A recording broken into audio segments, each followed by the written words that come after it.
Maria nunca me enxergou como uma mãe de verdade. Sinto uma pena imensa de você, sua velha tola.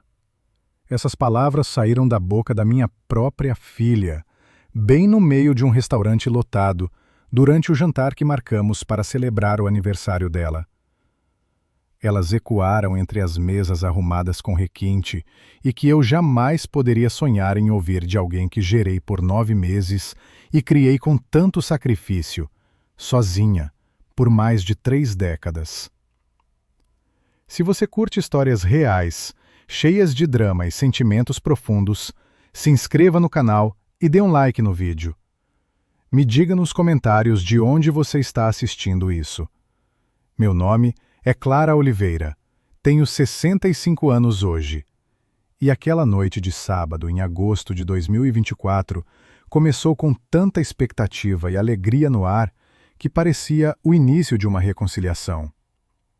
Minha filha única, Fernanda, me telefonou na semana anterior, numa terça-feira, para me convidar pessoalmente para a festa dos seus 38 anos. Mãe, vai ser no Le Charmant, aquele bistrô francês incrível na Vila Madalena. Eu faço questão que você venha. É importante para mim. Ela falou com aquela voz macia que usava raramente comigo nos últimos tempos.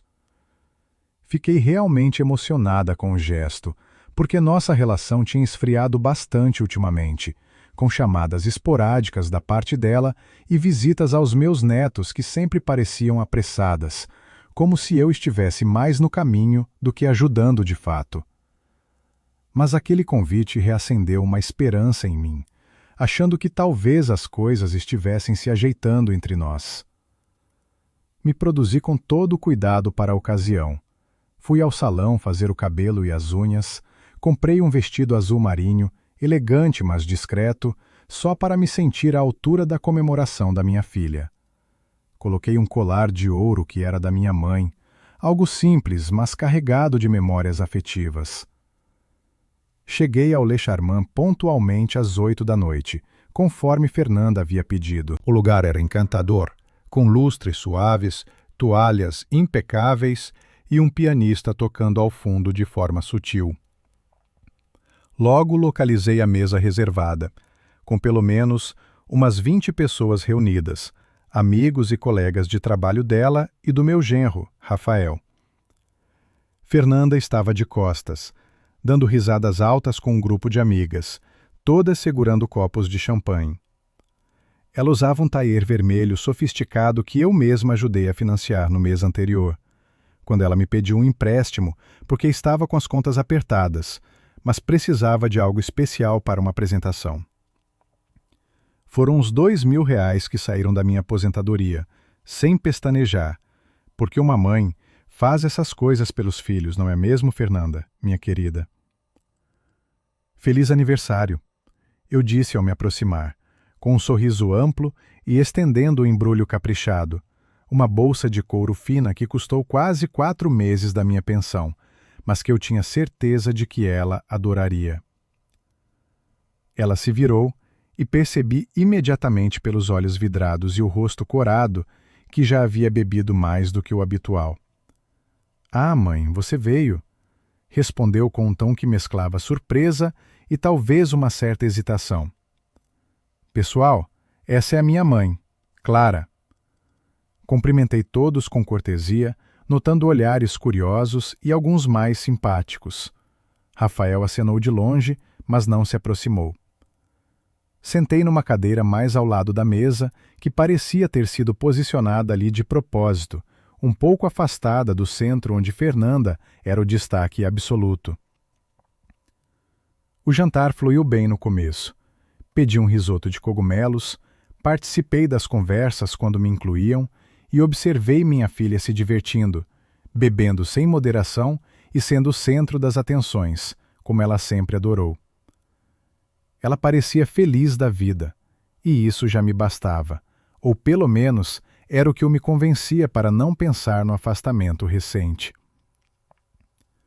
Mas foi na hora da sobremesa que tudo desandou de vez. O garçom trouxe um bolo lindo de 3 camadas com velinhas acesas e todos começaram a cantar os parabéns. Fernanda soprou as velas sob aplausos animados e então Rafael pegou um copo e bateu com a colher para chamar a atenção e propor um brinde. Quero brindar a mulher mais extraordinária que conheço, que construiu uma carreira sólida, é uma mãe dedicada para nossos filhos e fica mais linda a cada ano. Ele disse, erguendo o copo. Todos seguiram o gesto, levantando os seus. Foi nesse momento que Fernanda, já bastante alterada pelo álcool, pegou o próprio copo com a mão trêmula e resolveu falar também.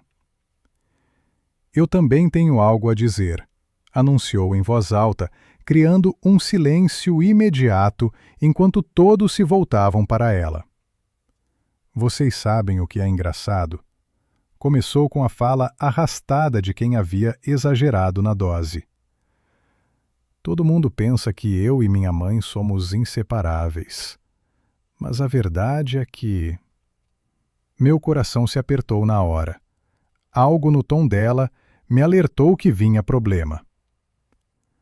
A verdade é que eu nunca te considerei uma mãe de verdade. Ela gritou de repente, virando-se para mim com os olhos vermelhos e o rosto distorcido pela raiva misturada à embriaguez. Você sempre foi um fardo, algo que eu tolero só para manter as aparências de ter a mãe por perto. O restaurante inteiro pareceu congelar. As conversas nas mesas ao redor cessaram, o pianista parou a música e dezenas de olhares se fixaram em nós, alguns chocados, outros constrangidos. Fernanda, para com isso. Rafael tentou intervir, mas ela o afastou com rudeza. Não, Rafael. Alguém precisa desabafar. Eu sinto pena de você. Berrou apontando o dedo vacilante para mim. Você é uma velha tola que vive se humilhando, sempre disposta a agradar, sempre soltando dinheiro para tudo. É patética. Cada frase feria como uma facada no peito. Senti as lágrimas subindo, mas me contive para não desabar ali, na frente de todo mundo, na frente da minha filha que acabara de me destruir publicamente. Com o resquício de dignidade que me restava, levantei da cadeira, com as pernas fracas, mas mantendo a postura ereta. Peguei a bolsa, olhei uma última vez para Fernanda, que agora parecia um pouco atordoada com o próprio acesso de fúria, e caminhei para a saída. Ouvi murmúrios desconfortáveis atrás de mim, alguém tentando acalmá-la, mas não olhei para trás. Mantive a cabeça alta enquanto atravessava o salão elegante. Passava pelo pianista que retomara a tocar baixinho e saía pela porta da frente para a noite amena de São Paulo. Só quando entrei no carro, tranquei as portas e liguei o motor, é que permiti que as lágrimas fluíssem livremente. Mas junto com a dor, algo novo surgia dentro de mim. Uma determinação firme de que nunca mais me permitiria ser tratada daquela forma. Naquela noite, dirigi para casa com o coração despedaçado, mas com a mente cada vez mais clara sobre as decisões que precisava tomar. As palavras de Fernanda expuseram uma realidade cruel que eu insistia em ignorar. Eu não era amada, era explorada. Não era valorizada, era usada. E isso precisava mudar de forma drástica.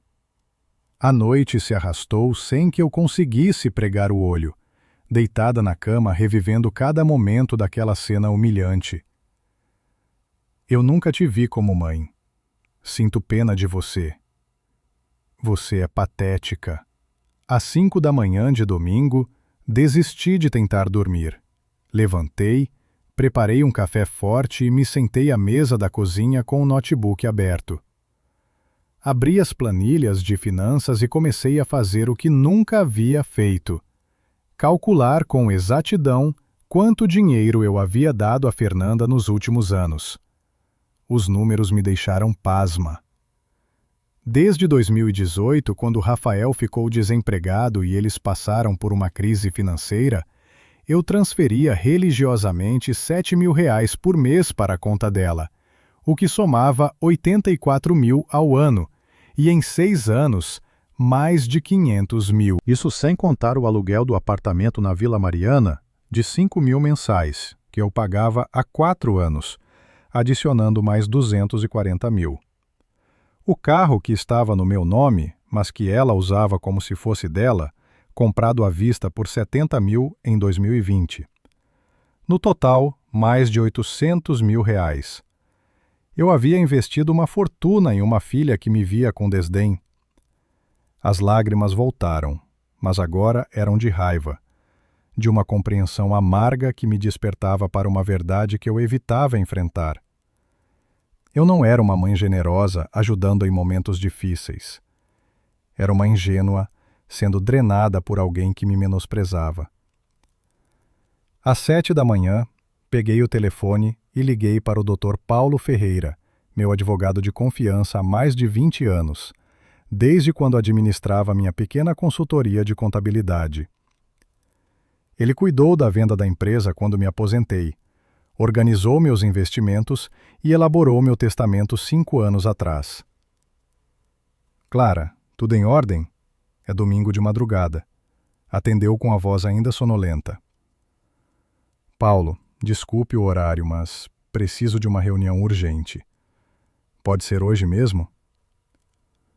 Houve uma pausa breve. Ele me conhecia bem o suficiente para perceber a seriedade. Sem problema. Venha às 10 no escritório. Moro perto. Abro especialmente para você. Às 10 em ponto, eu estava na sala acolhedora do escritório dele na Moca. Ele me serviu um chá e se sentou atrás da escrivaninha repleta de livros jurídicos e pastas organizadas.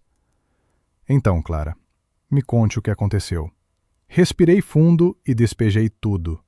A cena no restaurante, as ofensas de Fernanda, os montantes exorbitantes que eu havia doado ao longo do tempo. Paulo ouviu em silêncio, apenas anotando ocasionalmente em um bloco. Quando terminei, ele soltou um suspiro prolongado. Clara, lamento profundamente por isso. Nenhuma mãe merece passar por uma situação dessas, ainda mais em público.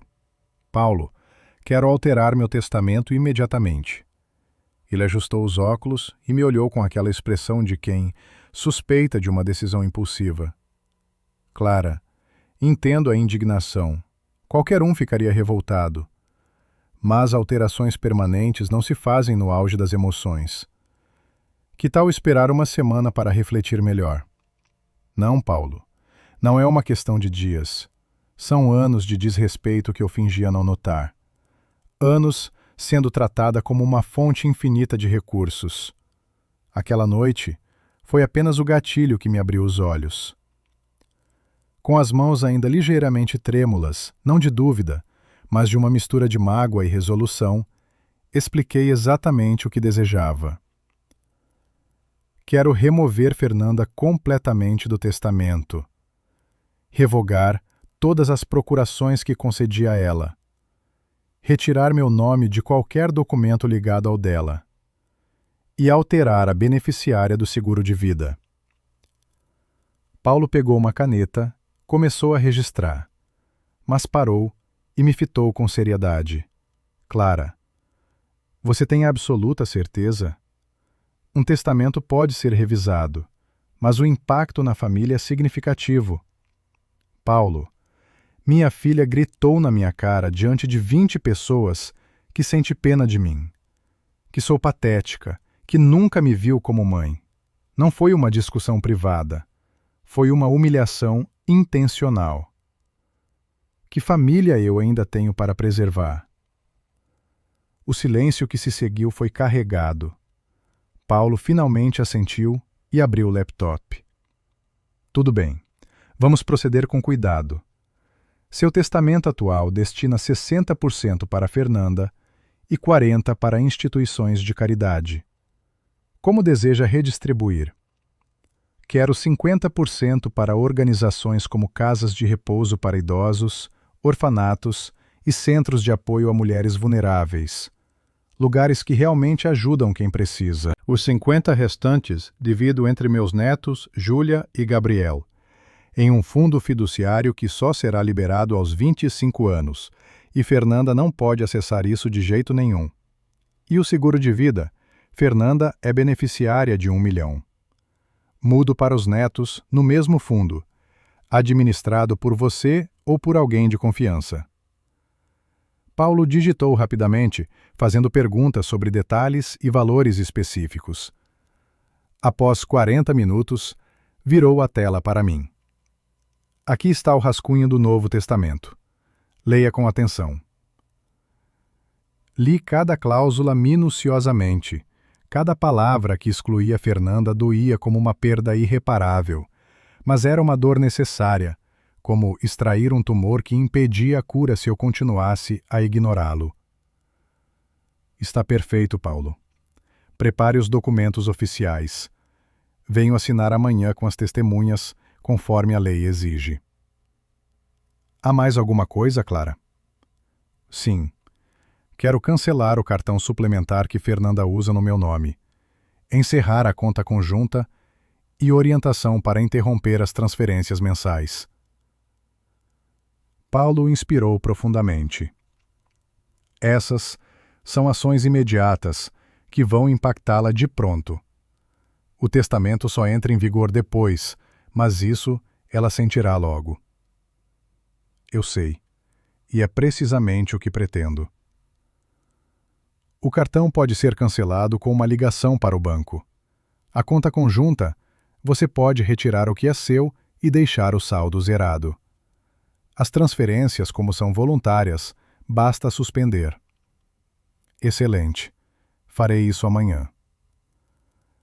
Ao deixar o escritório ao meio-dia, o sol de agosto brilhava intensamente em São Paulo, me sentindo exausta emocionalmente, mas ao mesmo tempo aliviada como não me sentia há anos.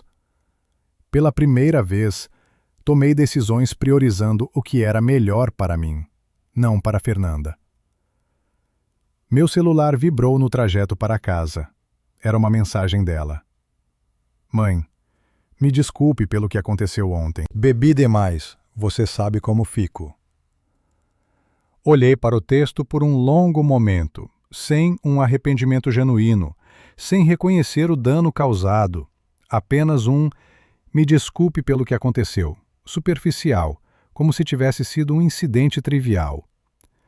Apaguei, sem responder, e continuei dirigindo. A segunda-feira amanheceu com um céu encoberto sobre a cidade, mas para mim era como se o dia estivesse mais claro do que nunca. Acordei às 7, com uma lista mental bem definida de tudo o que precisava resolver, e cada item representava um passo em direção à minha autonomia. A primeira ligação foi para o banco às 9, assim que abriram. Após navegar por opções automáticas irritantes, finalmente conversei com uma atendente.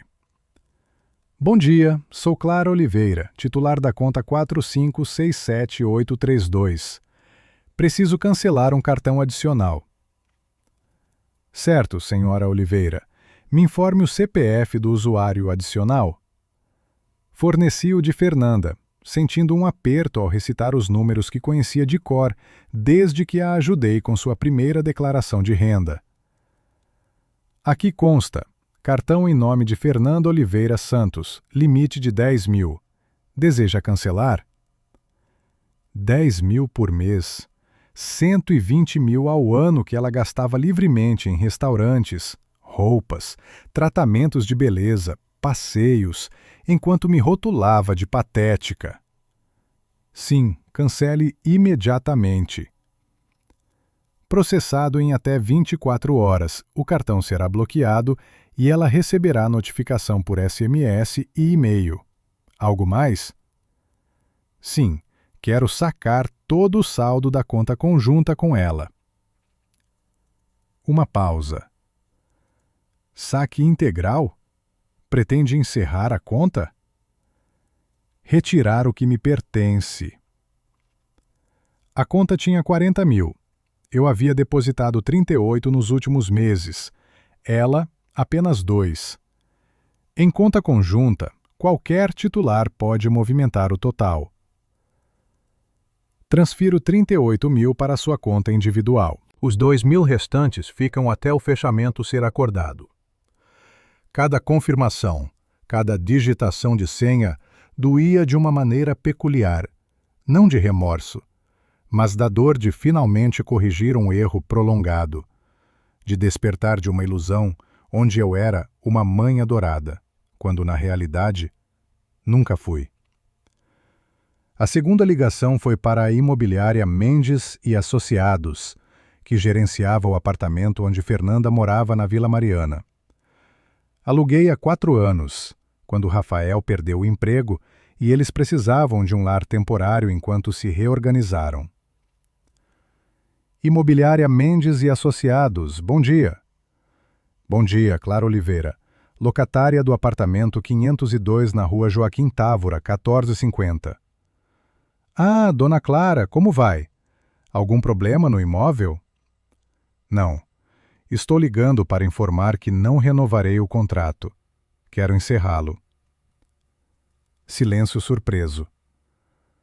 Mas o contrato expira só em dezembro. Encerramento antecipado? Sim. Qual é o prazo de notificação?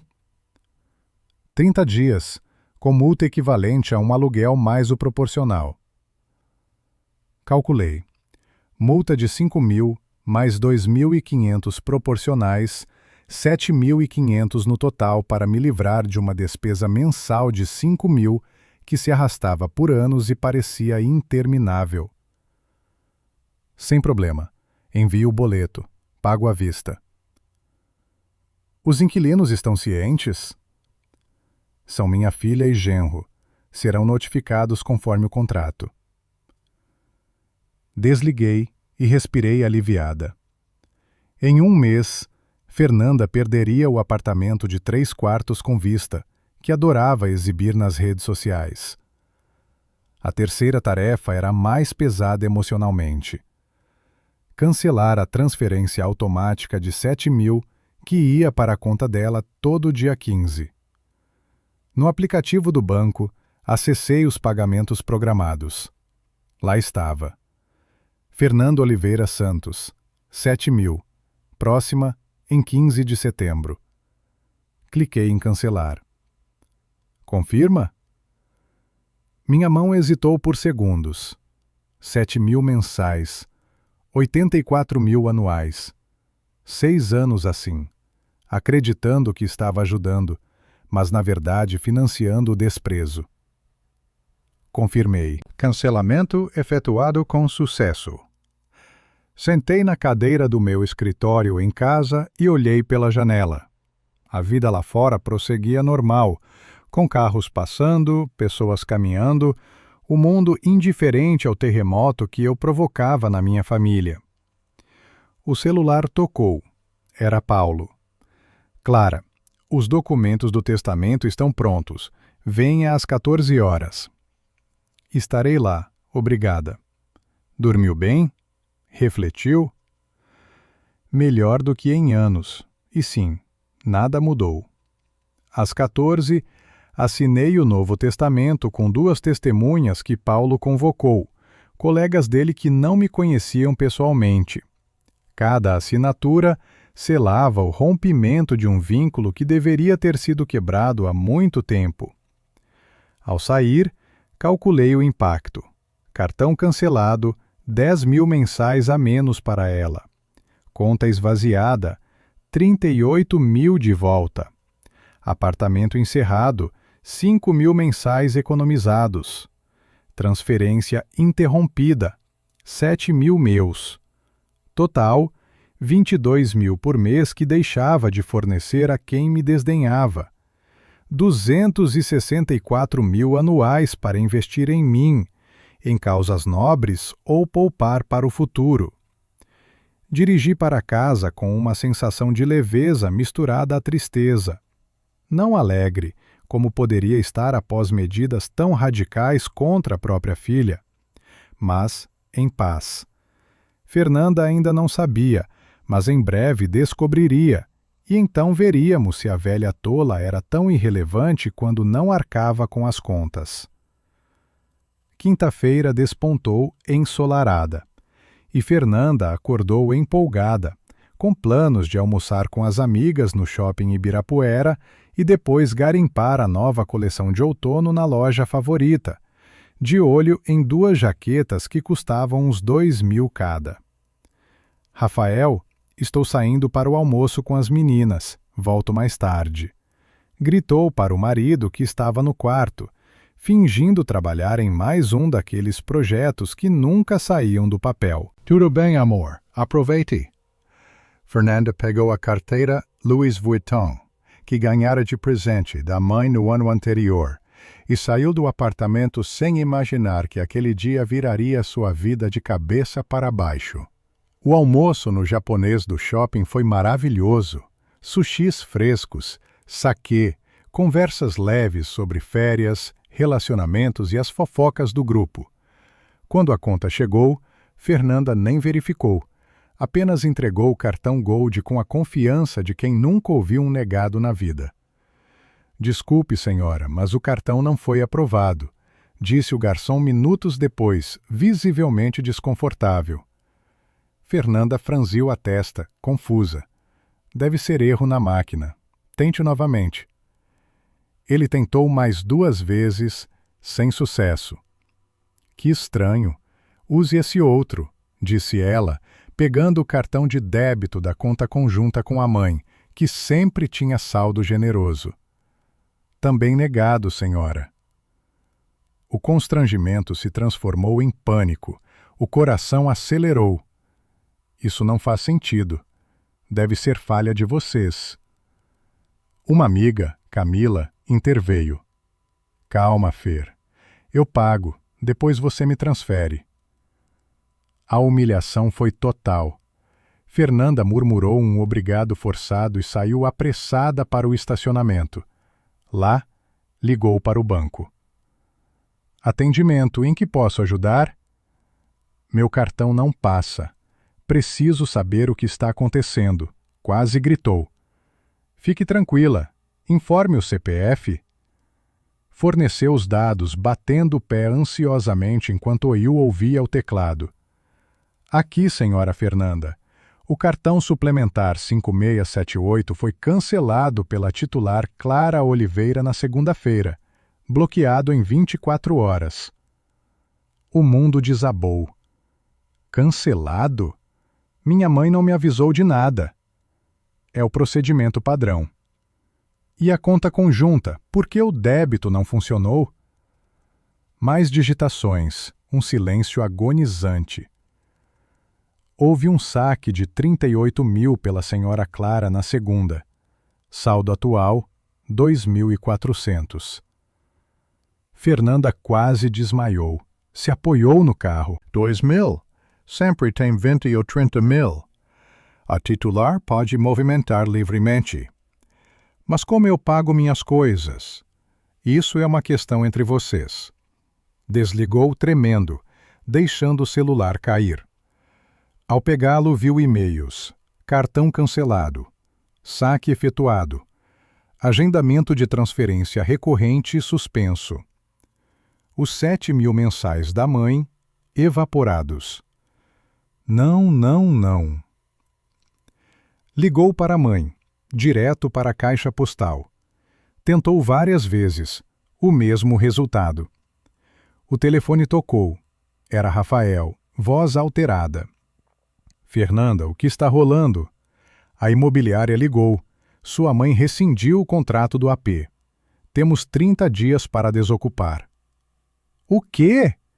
Berrou no meio do estacionamento, atraindo olhares. Rescindiu? Vamos arcar com a multa e encontrar outro lugar. Com que dinheiro? O AP nunca foi nosso.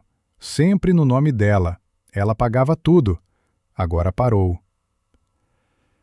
Fernanda sentiu tontura. Em minutos, sem cartão, sem dinheiro, sem mesada, sem casa em 1 mês.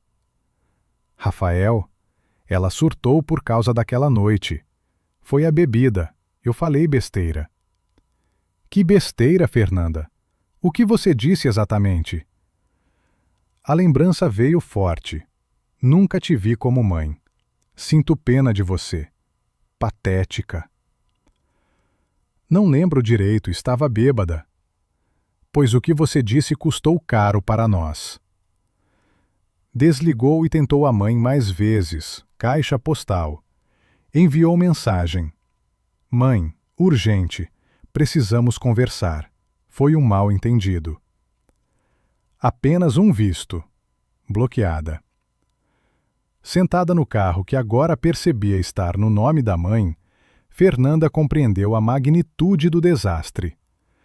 Cada ofensa tinha um custo, e o custo era perder tudo. Fernanda chegou em casa com os olhos vermelhos de chorar no estacionamento. Rafael andava de um lado para o outro na sala, papéis espalhados pela mesa. Rafael, ela me bloqueou. Tentei ir até lá. O porteiro impediu. Sente-se, Fernanda. Precisamos avaliar o quanto estamos ferrados. Ela se sentou com as pernas moles, vendo ele pegar a calculadora e listar freneticamente. Vamos começar pelo básico. Quanto temos agora?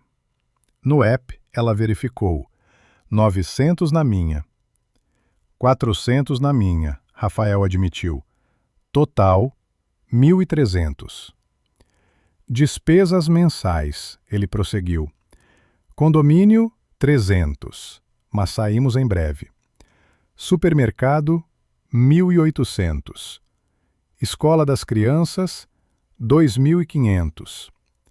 Plano de saúde, 1.500. Gasolina, 600. Contas de luz, água, internet, 400.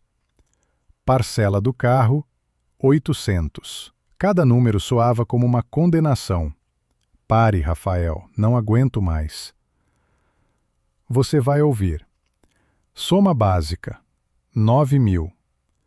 Temos menos de 1.500. Mas você tem trabalho, as consultorias. Ele riu sem humor. Que consultorias? Rendem 1.000 quando rendem. Não tenho emprego fixo há 4 anos. Desde que sua mãe bancava, eu relaxei. Você também. Eu cuido das crianças. Vai à manicure 3 vezes por mês. Almoça fora. Gasta 2.000 em roupas. Jogou a fatura. Veja julho. 5.000. De onde vinha? Dela. Fernanda chorou mais, mas ele continuou. E tem pior. O carro está no nome dela. O documento chegou. Ela quer de volta em 15 dias. O carro também. E as joias? Brincos de diamante, pulseira de ouro, tudo dela, uns 90.000. Se ela pedir de volta, provando que foram presentes, podemos ter que devolver. Fernanda tocou a pulseira instintivamente. 15.000, fácil. Rafael, o que fazemos?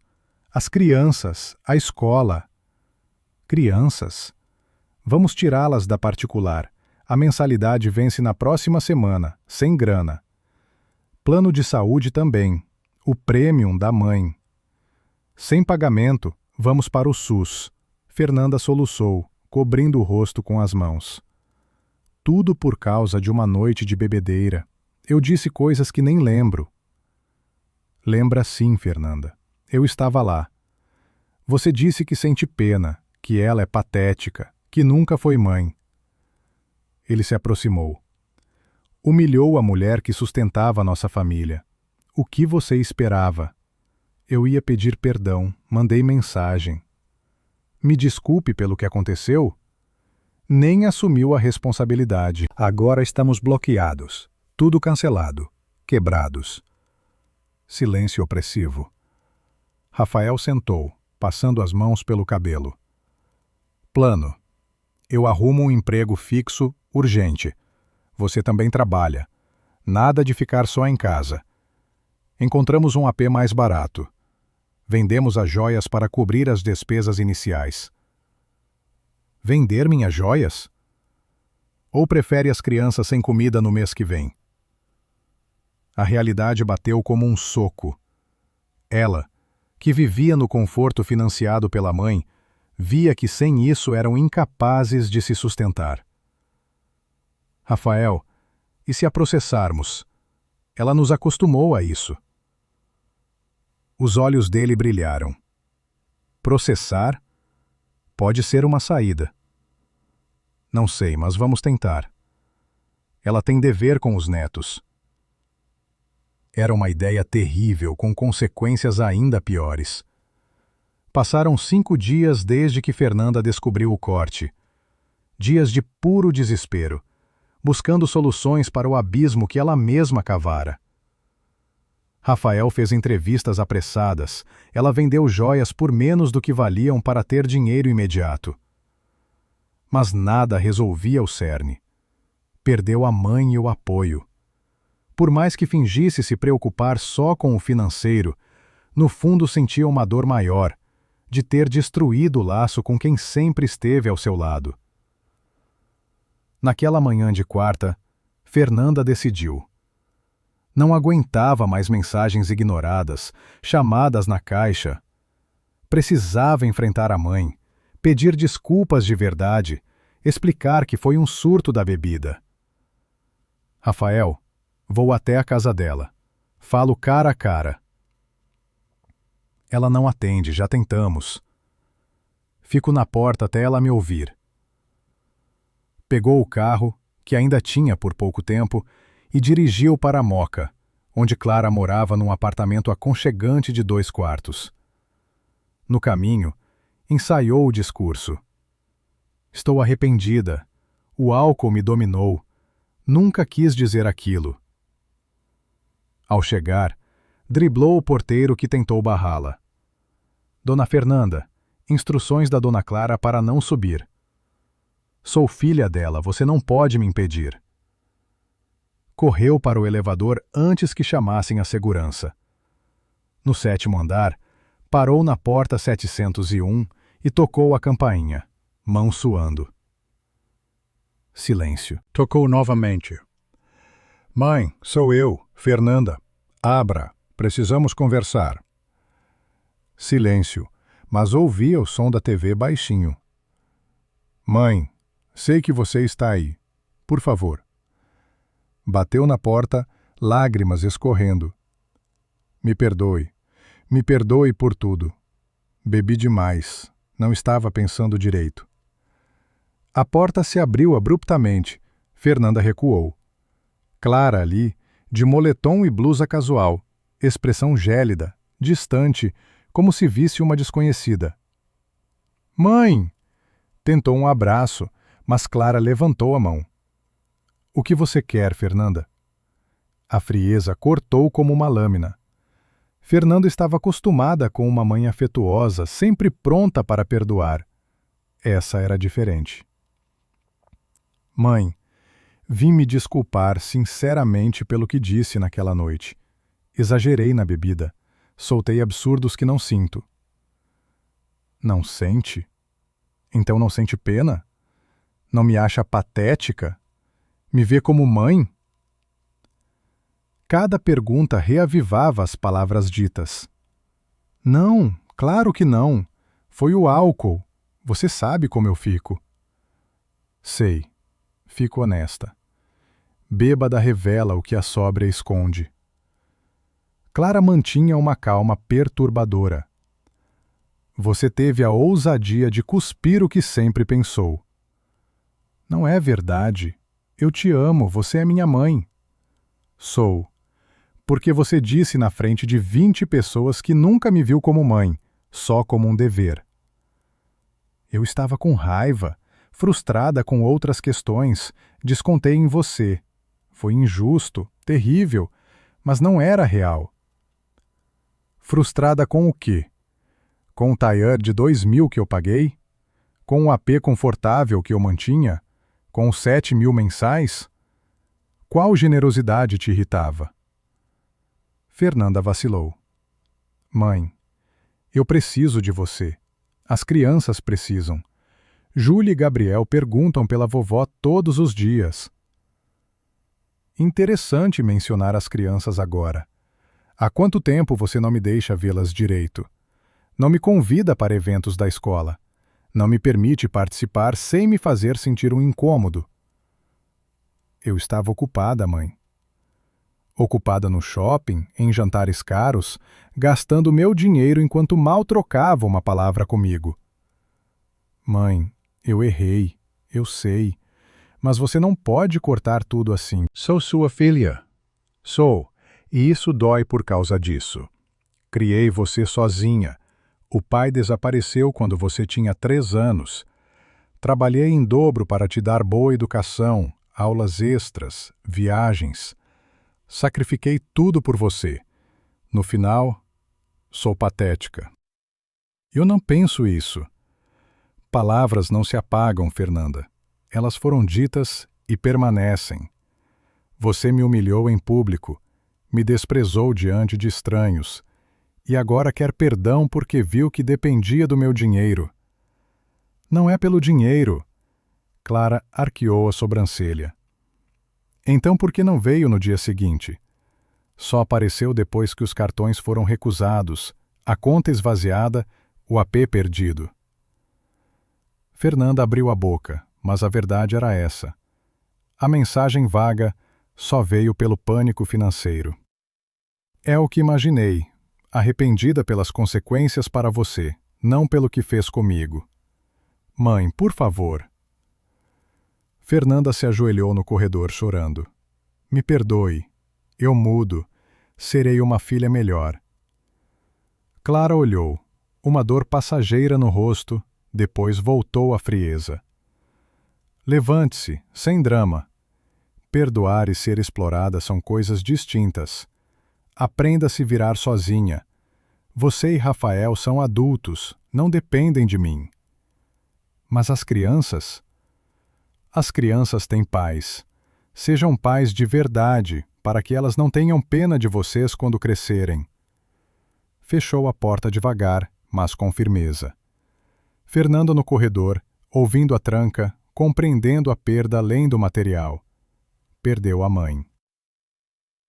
Fernanda voltou arrasada, mas Rafael a esperava com uma raiva contida, calculista, que a assustou. Ela cedeu? Não. Disse para aprendermos a viver por conta própria. Não seja ingênua, nada está perdido. Virou o laptop. Pesquisei. Mãe não pode abandonar os netos. Existe pensão dos avós. A avó sustenta se os pais não conseguem. O quê? Vamos processá-la. Ela criou essa dependência por anos. Pagava escola, saúde, o padrão de vida. Não pode cortar de uma hora para outra deixando as crianças na mão. Processar minha mãe? É justo, ela tem responsabilidade legal. Júlia e Gabriel são netos dela. Não pode virar as costas. Rafael andou pela sala animado. Falei com o advogado, Dr. Marcos Lima, especialista em direito de família. Há chances. Processar vai piorar tudo. Piorar? Já estamos no fundo do poço. Sem AP, em poucas semanas, crianças fora da escola, sem saúde, o que pode piorar mais? Fernanda sentou, a cabeça girando. Sabia que era errado, um caminho sem retorno, mas no desespero via sentido. O advogado acha que dá certo? Casos de pensão dos avós são complexos, mas viáveis com histórico de dependência e corte prejudicial às crianças. Somos os pais. Devíamos sustentar. Sim, mas argumentamos que ela fomentou um padrão elevado que sozinhos não mantemos. A cumplicidade financeira. Fernanda balançou a cabeça. Parece sujo. Sujo é uma avó rica abandonar os netos por uma briga com a filha. As crianças são inocentes. Rafael se ajoelhou, segurando suas mãos. Pense nos filhos. Júlia perde as aulas de dança. Gabriel os amigos. Eles sofrem por isso. Tocou no ponto fraco. Os filhos. Ela causara o problema. Por que eles pagariam? Quanto cobra o advogado? 5.000 de entrada, 15% do que ganhar. Use o dinheiro das joias. 5.000 é quase tudo. É um investimento. Se vencermos, a mãe paga uma pensão para as crianças, uns 3 ou 4 mil mensais. Recuperamos rápido. Silêncio. A mente dela em conflito. Sabia que destruiria qualquer chance de reconciliação, mas olhou o apê confortável que logo perderiam, a escola das crianças, o futuro incerto. Tudo bem, marque a consulta. Já marquei, amanhã às 10. Na manhã seguinte, no escritório simples mas organizado do Dr. Marcos, contaram a história. O advogado, por volta dos 45, de terno impecável, ouvia anotando. Vamos ver. A sogra sustentou a família por 6 anos. Pagava aluguel, mesada, cartão, escola, saúde dos netos. Após uma discussão onde Fernanda a ofendeu, cortou tudo, correto? Exato, Rafael confirmou. Queremos processar por pensão dos avós. As crianças precisam. Dr. Marcos se recostou. Sejamos francos. É possível, mas difícil de ganhar. A pensão dos avós é subsidiária, só se os pais forem realmente incapazes. Não conseguimos manter o padrão, Rafael argumentou. O padrão não é garantido pela lei. A lei assegura o básico: alimentação, moradia simples, educação, saúde. Se vocês podem prover trabalhando, o juiz não obrigará a avó a bancar escola particular. Sem chance alguma? Fernanda desanimou. Não disse isso. Podemos entrar argumentando a dependência criada intencionalmente, o corte abrupto que prejudica as crianças. Alguns juízes são sensíveis, mas preparem-se. A mãe contratará um bom advogado, a defesa será agressiva. Não me importo. Rafael determinado. Vamos em frente. Ok. Tragam documentos, extratos de depósitos, comprovantes de escola, saúde, aluguel, tudo que prove o sustento. Saíram 1 hora depois, Fernanda com um peso no estômago. Ia iniciar uma batalha judicial contra a própria mãe. Uma guerra onde, independentemente do vencedor, todos saíam perdedores na vida. A citação chegou numa tarde de outubro por correspondência registrada. Clara assinou com as mãos trêmulas, abriu o envelope ainda na porta. Ao ler Ação de Alimentos Avoengos, Rafael Santos e Fernanda Oliveira Santos em nome dos menores Júlia e Gabriel contra Clara Oliveira, as pernas fraquejaram.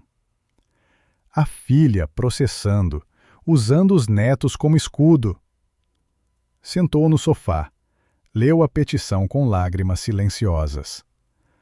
O advogado deles a pintava como uma avó impiedosa que abandonava netos inocentes por egoísmo, alegando dependência deliberada criada, agora deixando-os desamparados sem educação, saúde, desenvolvimento.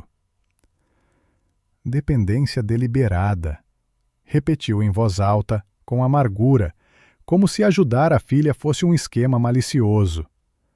Respirou fundo, ligou para Paulo.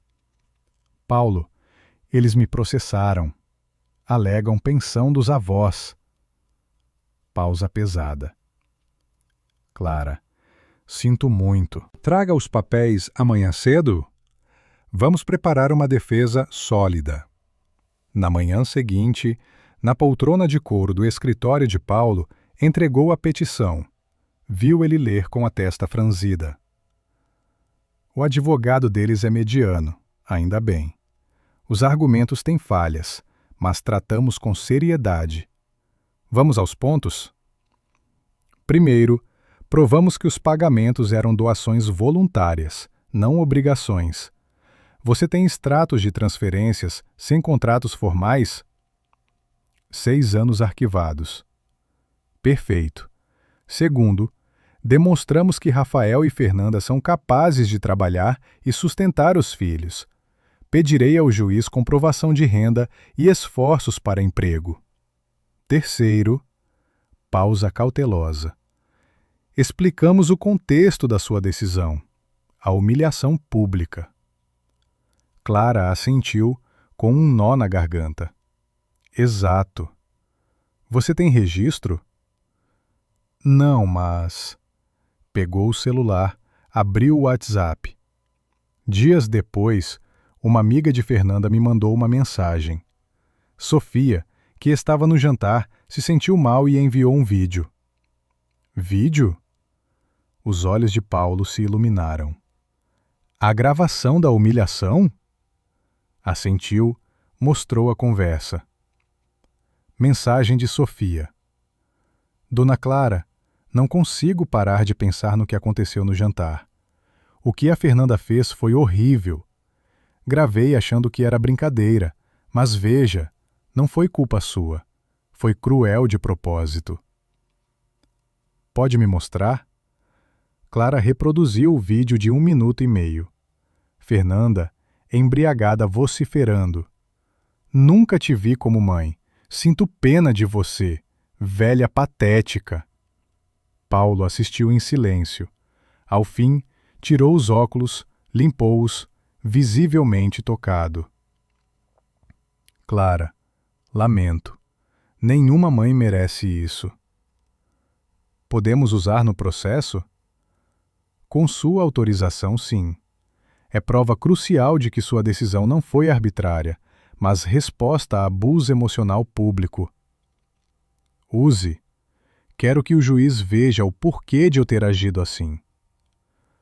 Paulo passou horas elaborando a contestação. Além do vídeo, reuniu extratos de doações voluntárias, contratos de aluguel e escola no nome de Clara, não dos pais, comprovantes de Rafael desempregado por anos, capturas de tela das redes de Fernanda exibindo luxos bancados pela mãe.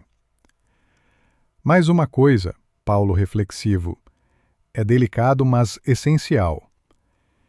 Pedirei que o juiz investigue a situação financeira real deles, que provem que não há esforço para sustento próprio.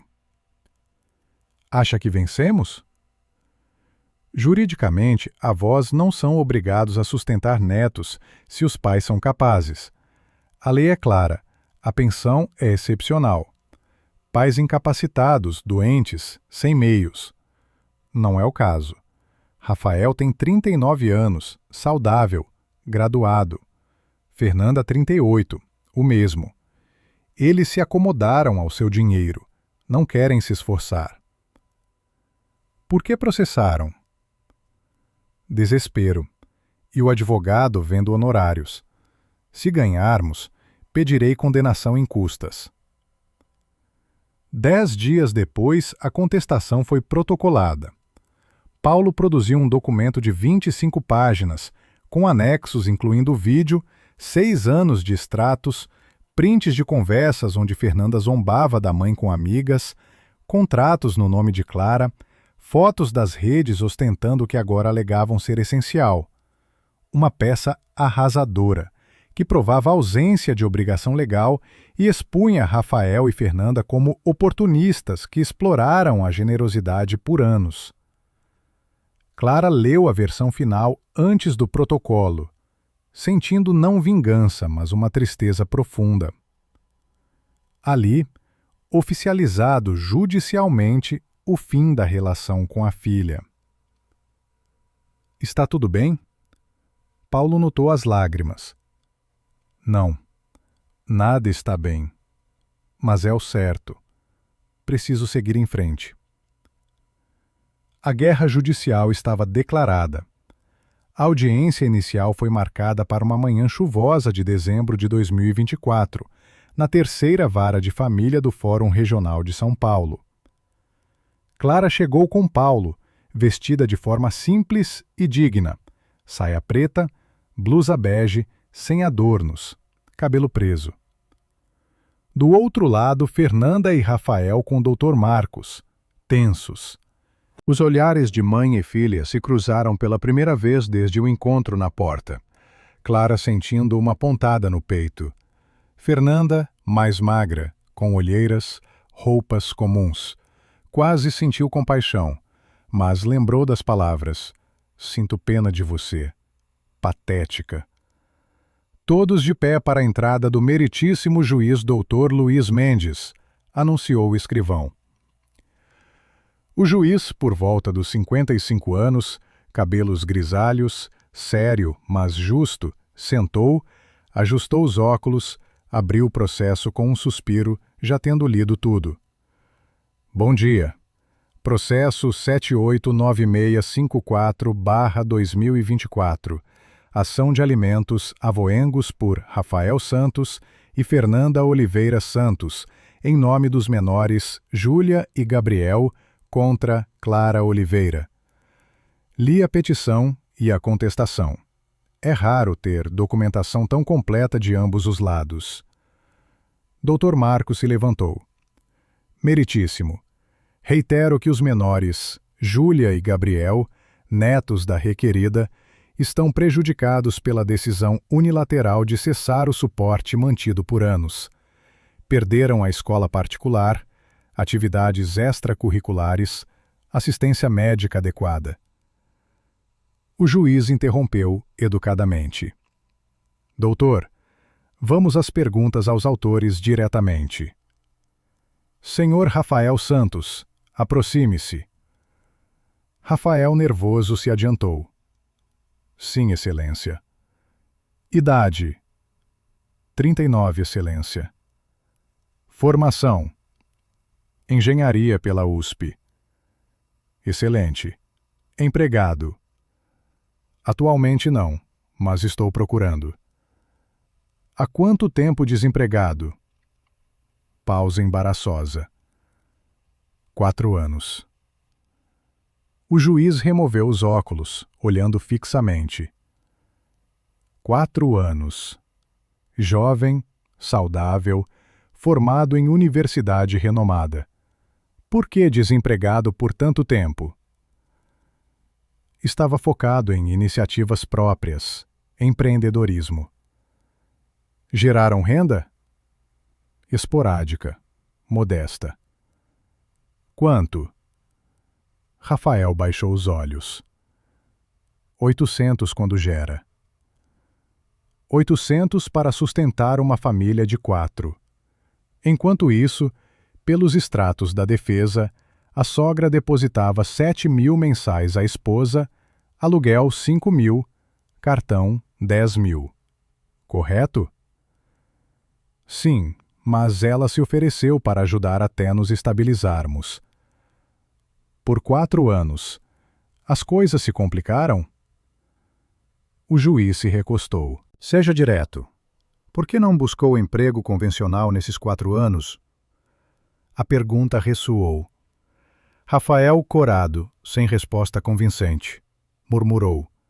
Não precisei. Com o apoio da sogra, tive liberdade para projetos sem pressão imediata. Você se acomodou. Não diria isso. Mas é exatamente isso, Sr. Rafael. Pode retornar. Senhora Fernanda, aproxime-se. Fernanda trêmula, evitando o olhar da mãe. Sim. Formada? Sim, em administração. Trabalha? Não, dedico-me aos filhos. Compreendo. Antes do corte, quanto tempo por dia com as crianças versus atividades pessoais? Não entendi. O juiz pegou os papéis. Capturas de tela das redes na defesa. Visitas ao salão semanalmente, almoços prolongados com amigas, academia, viagens. Não sugere uma mãe sobrecarregada sem tempo para emprego. Preciso de tempo para mim também. Certamente. Financiado por quem? Pela mãe. Agora que acabou, Por que não trabalha, contrata uma babá ou creche, como milhões de mães fazem? Sem resposta. O juiz suspirou, olhando para Dr. Marcos. Doutor, sejamos diretos. A pensão dos avós é subsidiária, excepcional. Pais incapazes de prover o básico. Aqui, 2 adultos capazes se acostumaram a um padrão bancado pela avó e querem mantê-lo via justiça. Mas as crianças sofrem com a mudança repentina. Sofrem porque os pais não trabalham adequadamente, não porque a avó é cruel. Pegou um documento. Falando em crueldade, assisti ao vídeo da defesa. Senhora Fernanda, explique humilhar sua mãe publicamente daquela forma. Fernanda chorou. Estava bêbada, disse absurdos que não devia. Nunca te vi como mãe. Sinto pena de você. Patética. Correto? Sim. E espera. Após dizer isso à mulher que a criou sozinha e sustentou a família por anos, que ela continue financiando seu estilo de vida. Silêncio. Indefiro a liminar. Não há urgência para obrigar a avó a pagar imediatamente. Quanto ao mérito, aguardo provas adicionais, mas a tendência é improcedente. São pais capazes. Busquei empregos. O martelo bateu. Audiência encerrada. 3 semanas após a audiência desfavorável, Dr. Marcos tentou uma cartada final. Petição complementar, alegando que a decisão do juiz foi precipitada, não considerou o sofrimento emocional das crianças, o histórico de proximidade da avó com os netos. Paulo ligou para Clara com a cópia em mãos. Eles estão tentando reverter. O advogado apela para o lado emocional, focando nas crianças. Mostramos que minha decisão não foi contra os netos, mas contra o abuso de Fernanda. O que você tem? Sim, eu documentei tudo por anos. Tenho um caderno onde anoto há 3 anos, quando percebi que a relação estava errada. Meu psicólogo recomendou registrar os sentimentos. Posso ver? No dia seguinte, levou o caderno de capa azul, cheio de entradas manuscritas. Paulo leu, o rosto sombrio. É devastador. Apontou uma entrada de março de 2022. Liguei para Fernanda para ver os netos no fim de semana. Ela disse que não era conveniente, tinha compromissos. Minha presença lotaria o espaço. Chorei a tarde inteira. Outra de julho de 2024. Depositei os 7.000, como sempre, mas recebi uma mensagem reclamando que era pouco. Perguntei se precisava de mais, ela respondeu, deixa pra lá, você não entende. Dolorosa de dezembro de 2023. Natal terrível. Levei presentes caros. Mal agradeceu. Ouvi ela no telefone com uma amiga. A mãe veio fazer sua doação anual. Que vergonha. Tem mais. Clara, com a voz embargada, pegou o celular. Uma ex-amiga de Fernanda, Renata, brigou com ela há meses. Antes, me mostrou prints de um grupo de conversa delas. Mostrou as telas. Maio de 2024. Minha fonte de renda depositou mais 7K. Pelo menos serve para algo. RS. Junho. Preciso de uma desculpa para pedir mais à mãe. Ideias? Ela é tão crédula, acredita em tudo. KKK. Julho, antes da humilhação. Vontade de jogar na cara que ela é só uma carteira ambulante. Quer carinho, eu quero é o dinheiro. É cruel? Paulo fechou os olhos, afetado. Clara, pergunto, quer apresentar isso? Vai destruir a imagem de Fernanda perante o juiz. Sem volta. Eles me processaram. Usam os netos como arma para me forçar a continuar sendo usada. Eu não iniciei isso, mas vou encerrar.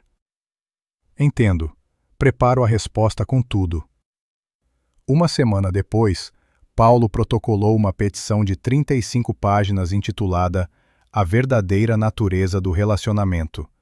Provas de abuso emocional e exploração financeira sistemática.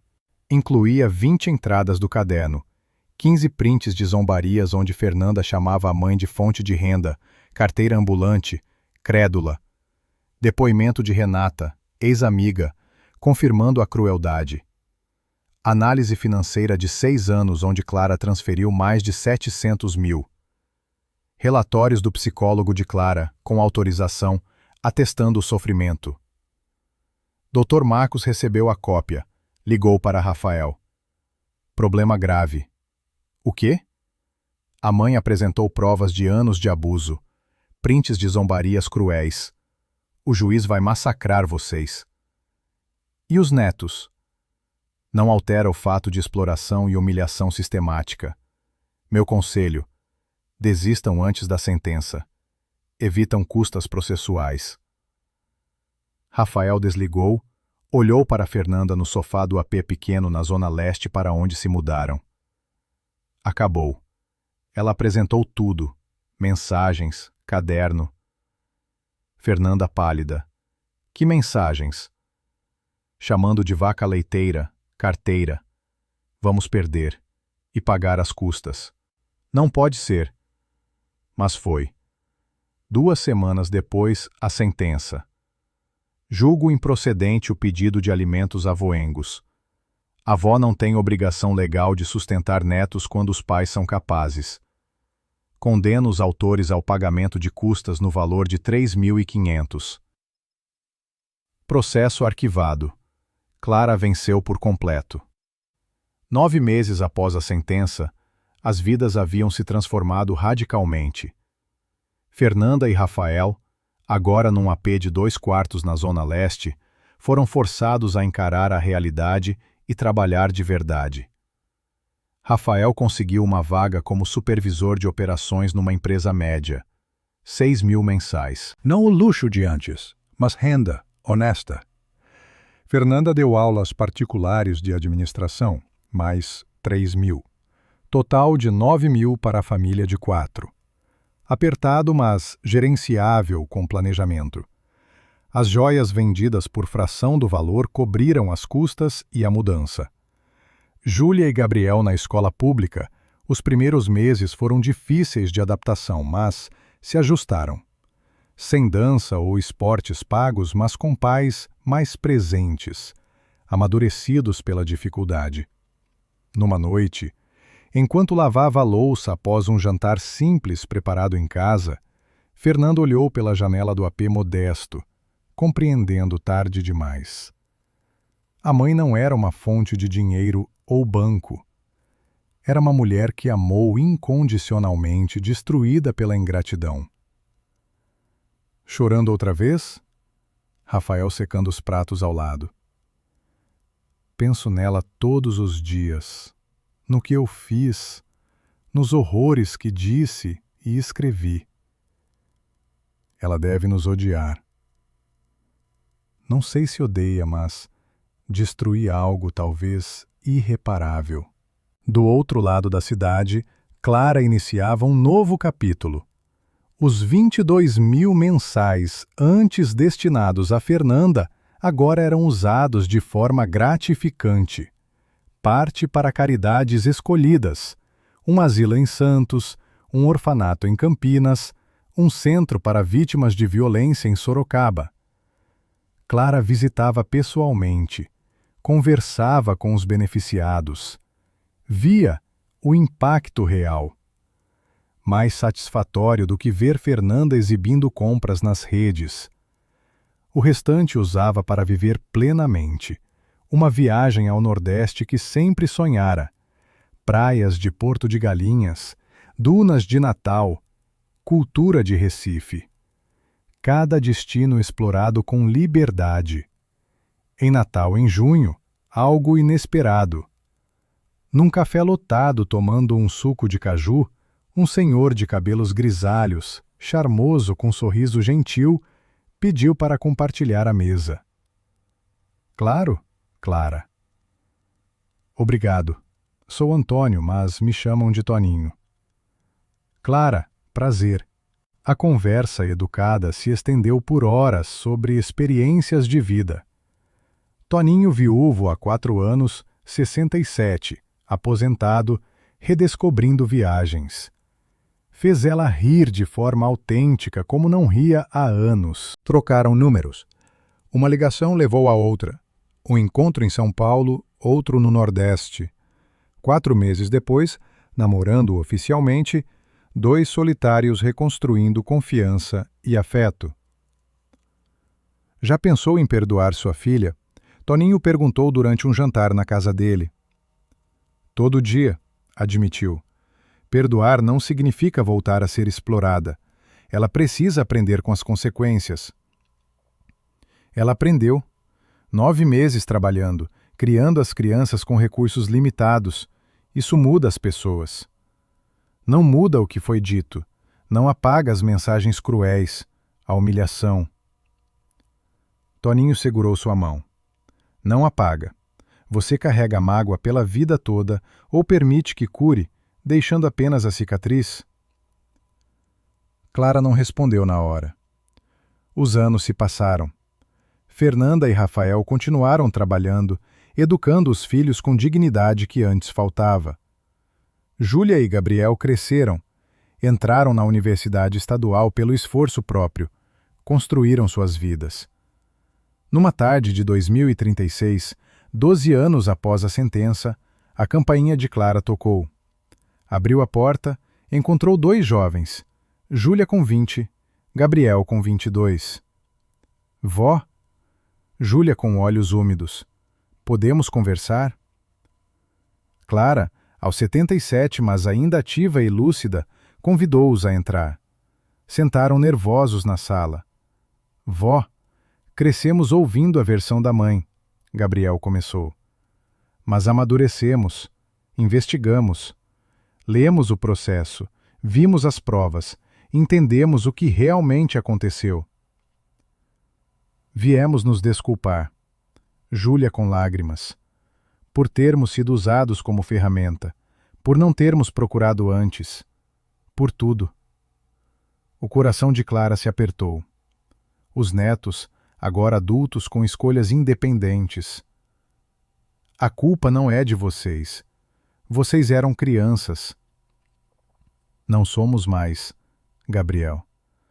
Queremos conhecer a avó de verdade, se você permitir. Olhou para os jovens, com traços de Fernanda, mas também dela, e decidiu com o coração já inclinado. Sentem-se confortáveis. Vou preparar um café. Temos 12 anos de histórias para recuperar. Assim, numa tarde luminosa, começou uma reconstrução, não do que foi perdido, mas de algo novo. Clara não reatou com Fernanda, mas abriu o coração para os netos que a procuraram por vontade própria, não por dever. Um recomeço merecido.